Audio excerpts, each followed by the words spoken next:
Oke, Assalamualaikum warahmatullahi wabarakatuh. Di sini saya akan memenuhi dari tugas UAS semester 5, yaitu wawancara kepemimpinan.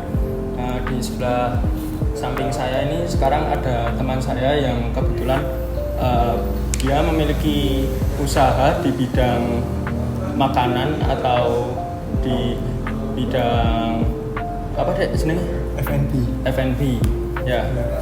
Sebelumnya boleh perkenalan dulu Mas Rudi. Oke, perkenalkan sebelumnya nama saya Alfian Rudi Pala. Nama usaha dari F&B saya yaitu Karoma. Itu berjualan nasi rames, ada soto juga dulunya, cuman sekarang sotonya udah nggak ada, soalnya ya udah nggak tren aja kayaknya. Jadi tinggal nasi rames saja itu. Oke. Ini selanjutnya saya akan memberi pertanyaan, yaitu kurang lebih ada 10 pertanyaan. Untuk yang pertama, tadi jenis usaha kan sudah dijelaskan. Ya. Nah, itu bagaimana Mas Rudi untuk menerapkan prinsip etika kepemimpinan dalam memimpin bisnis? Kalau untuk prinsip itu di perusahaan kami itu ini Mas, mengutamakan kejujuran. Jadi harus transparan, dari saya sendiri, dari karyawan-karyawan itu harus mengutamakan kejujuran agar usaha yang dijalankan bisa berjalan dengan lancar tanpa adanya ini kecurangan. Oke, cukup jelas untuk pertanyaan yang pertama, jawaban yang diberikan. Lanjut untuk ke pertanyaan yang kedua.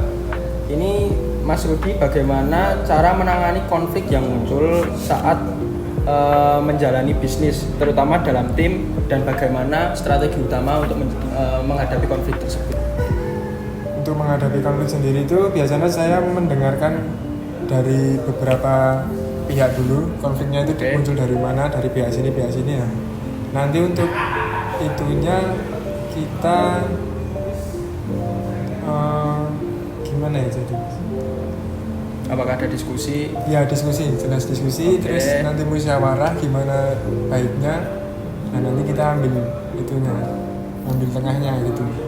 Apa ada pernah kejadian yang terjadi saat bisnis ini berjalan, mungkin dari karyawan atau dari Mas Rudinya sebagai pemilik? Untuk segi konflik ya Mas, kalau konflik mungkin jarang, cuman kalau permasalahannya itu pas awal buka itu ini kurang siap gitu Mas, kurang siap dari segi persiapan, jadi kan masih awal toh itu. Oke. Jadi kurang siap gitu. Oke. Belum tahu ininya lah, marketnya lah. Berarti lebih ke untuk menghadapi konflik ini strateginya lebih ke diskusi dan musyawarah ya? Ya, harus dimatangin. Oke. Untuk pertanyaan yang ketiga, yaitu bagaimana proses pengambilan keputusan yang Anda lakukan menghadapi situasi kritis saat menjalani bisnis ini, terutama di bisnis bidang F&B ya, itu kan sangat terjadinya kenaikan dan penurunan. Itu gimana cara menghadapi? Kalau untuk keputusan kita mengutamakan prioritas. Jadi kita lihat dulu ini prioritas mana yang paling tinggi, rendah, sedang. Nah, itu nanti bisa ditentukan dari situ Mas. Kalau keputusan itu dari segi prioritas. Jadi dilihat dari seberapa tinggi mana yang potensi yang dapat diambil ya. Oke. Selanjutnya untuk yang pertanyaan kelima, yaitu bentuk laporan atau pertanggungjawaban apa yang Mas Rudi gunakan untuk memantau atau memberikan laporan atas kinerja dalam usaha bisnis ini, terutama dalam tim. Kalau untuk itu biasanya ini ada laporan harian sama laporan bulanan gitu. Jadi kita mengadakan briefing itu ya nggak tiap hari, cuman sering gitu. Dan nanti secara rutin ya? Per tiap bulannya itu ada laporan dana masuk, dana keluar itu dicatat semua. Oke. Sudah terjawab untuk pertanyaan yang kelima. Selanjutnya untuk pertanyaan yang keenam, yaitu bentuk reward apa yang Mas Rudi berikan kepada karyawan selama bekerja di bisnisnya Mas Rudi, yaitu Karomah tadi di bidang F&B, dan bagaimana reward tersebut dapat membantu meningkatkan motivasi produktivitas karyawan Mas Rudi? Untuk reward mungkin ya ini bonus gaji gitu Mas, kayak misal mana karyawan yang paling aktif di minggu ini atau bulan ini, itu kita memberikan apresiasi lah buat karyawan agar biar mereka lebih semangat lagi untuk kerja, biar mereka lebih ini gitu, lebih memiliki motivasi buat lebih baik ke depannya. Oke. Selanjutnya ini masih ada 4 pertanyaan lagi. Yang selanjutnya yaitu pertanyaan ke-7, yaitu bagaimana cara Mas Rudi menangani kesalahan atau pelanggaran yang terjadi di bisnis Mas Rudi, dan apa pelanggaran yang diberikan kepada Mas Rudi ke karyawan dalam bisnis ini. Seperti yang tadi sudah dijelaskan, itu mungkin bisa dijabarkan lebih rinci lagi. Untuk mengatasi ini ya, pelanggaran yang mungkin pelanggaran. Yang jelas kita melakukan evaluasi dari kesalahan mana yang paling ini yang ada. Nanti kita tadi musyawarah dengan ini karyawan, misal kesalahan itu masih bisa ditolerir, nah nanti itu akan ini tergantung ini sih Mas, tergantung beratnya kesalahan karyawan. Berarti ada step-stepnya ya, ada tingkatan. Misal udah kesalahannya udah terlalu berat ya pemecatan. Mau nggak mau ya pemecatan. Oke. Itu Mas. Berarti masih seperti usaha pada umumnya ya. Yes. Oke. Selanjutnya pertanyaan yang ke-8. Ini dalam usaha bisnis makanan ini yaitu Karomah, itu bagaimana Mas Rudi menciptakan visi dan misi yang mampu menginspirasi tim untuk bekerja lebih maksimal untuk kedepannya dan mencapai tujuan bisnis. Kalau untuk visinya sendiri itu apa ya, menjadikan usaha ini tuh bermanfaat bagi banyak orang lah intinya. Untuk apresiasi karyawan sendiri, mungkin dari kinerja karyawan kita mengapresiasi biar karyawan itu juga merasa kalau mereka bermakna gitu Mas. Di usaha ini mereka terlibat lah intinya gitu. Berarti tujuan dari bisnis ini untuk membuka lapangan pekerjaan sama menyejahterakan warga lain gitu ya. Bermanfaat lah intinya.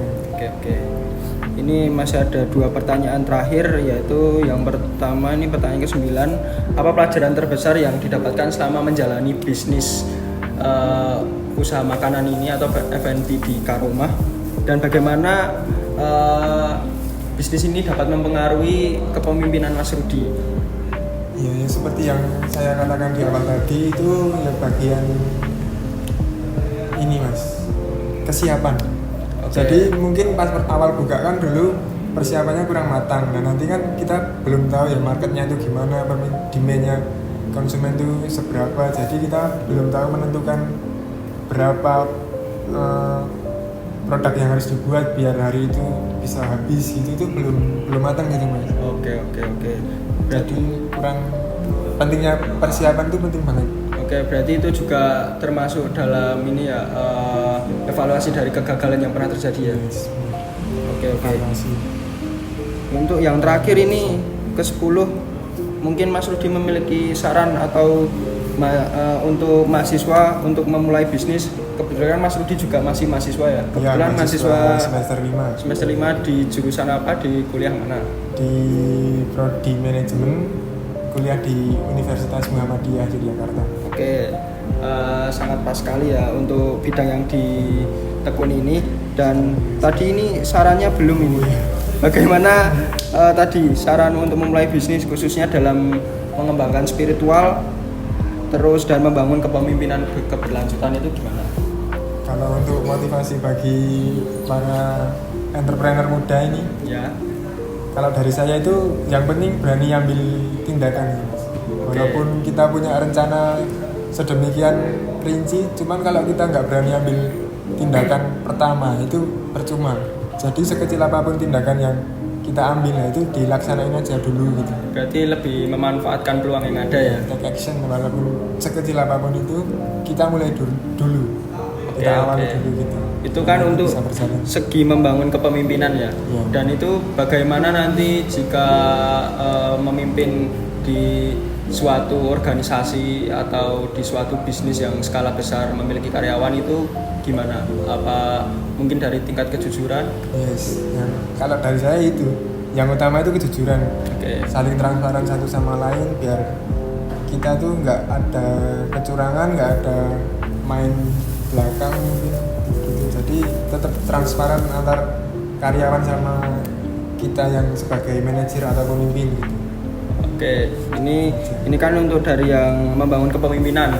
Terus di pertanyaan 10 ini juga saya tadi bertanya tentang pengembangan spiritual. Itu gimana? Kan kebetulan Mas Rudi juga ada di Muhammadiyah nih. Pasti kan di manajemen itu ada yang bersangkutan dengan spiritual ya. Iya, benar sekali. Spiritual sendiri kan hubungannya sama apa ya itu ya? Sama mungkin dari keamanahan. Itu kan sama aja kayak kejujuran tadi yang Oke. saya katakan. Nah itu mungkin lebih utamakan lebih kejujuran. apa namanya, lebih bertakwa dan apa mungkin Bisa jangan pernah meninggalkan sholat 5 waktu. oke. Itu spiritual mempengaruhi sekali soalnya. Oke. Dari kita menaati perintah agama kewajiban kan itu juga bisa ini Mas, bisa menanamkan spiritual kita jadi lebih kokoh gitu. Oke. Gitu. Mungkin itu ya. Ini dari 10 pertanyaan ini mungkin sudah cukup terjawab dan sudah memenuhi pertanyaan yang saya tanyakan. Mungkin pesan terakhir buat entrepreneur muda atau yang ingin memulai bisnis untuk yang terakhir kalinya ini. Ya, untuk pesan dan kesan dari saya, yang penting jangan pernah takut ambil resiko, jangan pernah takut untuk mulai aja dulu, dan nanti untuk kedepannya itu bakal berjalan menyesuaikan. Jadi tetap take action aja gitu. Oke, mungkin itu saja ya teman-teman. Ini juga saya sudah memenuhi tugas UAS untuk Bapak Narwanto yang telah mengizinkan saya untuk melakukan wawancara ini, serta teman saya yang sudah mengizinkan untuk mewawancarai Masnya ini, Mas Rudi, untuk bidang F&B atau usaha yang dimilikinya. Mungkin segitu aja. Nanti untuk detail dari